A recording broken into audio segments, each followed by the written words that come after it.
வணக்கம்.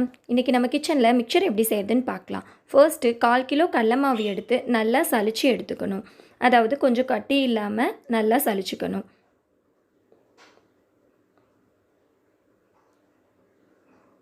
நெக்ஸ்ட்டு அதில் 1/2 ஸ்பூன் உப்பு, 1/2 ஸ்பூன் சோடா உப்பு ரெண்டையும் போட்டு நல்லா மிக்ஸ் பண்ணணும். அப்புறம் தேவையான அளவு தண்ணி ஊற்றி நல்லா மிக்ஸ் பண்ணணும்.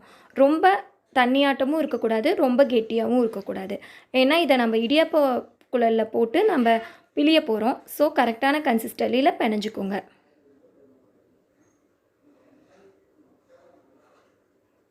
இந்த மாதிரி பக்குவத்தில் பிணைஞ்சிக்கோங்க.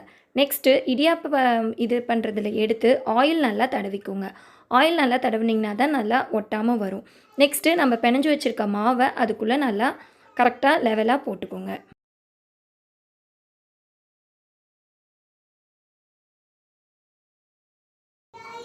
கரெக்டாக இந்த மாதிரி போட்டுட்டு நல்லா ஆயில் சூடானதுக்கப்புறம் அதில் இந்த மாதிரி பிழிஞ்சு விடுங்க. நல்லா ரொம்ப பெருசான இதாக பிழிஞ்சிங்கன்னா நல்லா அழகாக வரும், உடையாமல். ஸோ இந்த மாதிரி பிழிஞ்சதுக்கப்புறம் கொஞ்சம் நேரம் நல்லா அது வேகட்டும் ஆயில்லையே.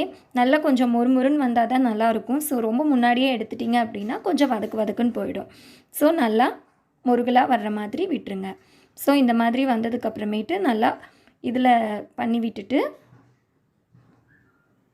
அதுக்கப்புறம் எடுத்து ஒரு பவுலில் ட்ரான்ஸ்ஃபர் பண்ணி வச்சிடலாம்.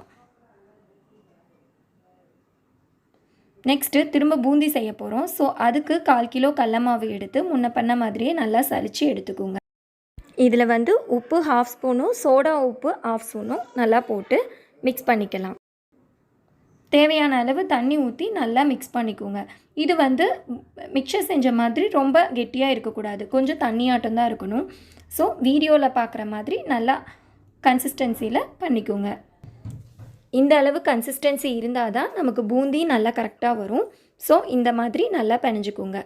நெக்ஸ்ட்டு என்ன பண்ணணுன்னா, ஆயில் நல்லா சூடாக இருக்குது. இதில் அரிகரண்டி வச்சு இதில் கொஞ்சம் கொஞ்சமாக மாவு ஊற்றணும். அந்த மாவு ஊற்றுறதுலேயே பூந்தி பார்த்திங்கன்னா கொஞ்சம் கொஞ்சமாக கீழே விழுகும். ஸோ இந்த மாதிரி விழுகிற மாதிரி கரெக்டாக பார்த்துக்கோங்க. அப்போ பார்த்திங்கன்னா நல்லா உப்பி வருது. சோடா உப்பு கொஞ்சம் போட்டிங்கன்னா தான் இந்த மாதிரி உப்பும், இல்லைன்னா உப்பாது. ஸோ கரெக்டாக அதுக்கேற்ற மாதிரி போட்டுக்கோங்க. நெக்ஸ்ட்டு பூண்டும் கருவேப்பிலையும் தேவையான அளவு எடுத்து அதையும் ஆயிலில் போட்டு நம்ம ஃப்ரை பண்ணி எடுத்து வச்சுக்கலாம்.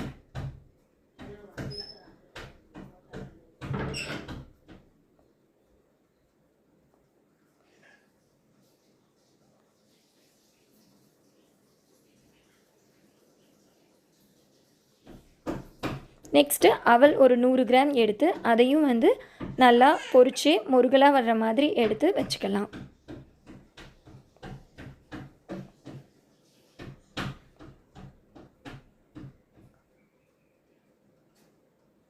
நெக்ஸ்ட்டு நிலக்கடலை அதுவும் ஒரு 100 கிராம் எடுத்திருக்கேன்.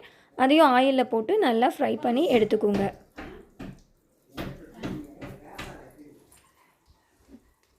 ஸோ இந்த மாதிரி ஃப்ரை பண்ணி எல்லாத்தையும் ஒரே பேனில் போட்டுகிட்டே வாங்க.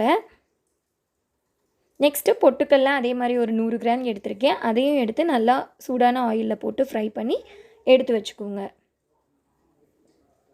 நெக்ஸ்ட்டு இதில் எல்லாத்தையும் மிக்ஸ் பண்ண இடத்துல பெருங்காயம் 1/2 ஸ்பூன் போட்டுக்கோங்க.